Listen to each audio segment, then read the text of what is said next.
বাচ্চারা তোমরা কি আজকে একটা নতুন জাদু দেখবে? তাহলে মায়ের কসম খাও। হ বাবাজি, তোমার মায়ের কসম।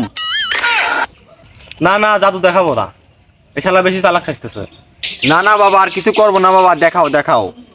এই যে টাকা দেখতে চাও 500 টাকা, এই টাকা আলাদা দেখাবো তোমাদের। এই যে দেখো 500 টাকার নোট, আর এই যে খালি বাটি। এই টাকা বাতাসে ছো মারমু, খালি বাটির মধ্যে চলে আসবে। তাহলে একটা করে ফু দাও টাকায়। এই দে, তুই ফু দে। এই শালা জাদু নষ্ট করবে লাগাইছে। অকসি মুখ দে ফু দে, গদে ফু দিছে। দে মুখ দে ফু দে। বাচ্চারা আমার মেইন জাদু শুরু।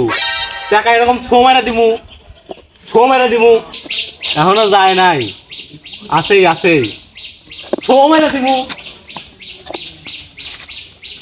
এই টাকা নাই, চলে গেছে খালার বাড়ি। এখন এই বাটির মধ্যে টাকা নিয়ে আসবো। টাকা আয়, টাকা আয়। টাকা তো বাটির মধ্যে চলে এসেছে, বাটি খুলে টাকা বের করবো। খুল যা সিম সিম। বুয়া যাতে কর, বুয়া যাতে কর।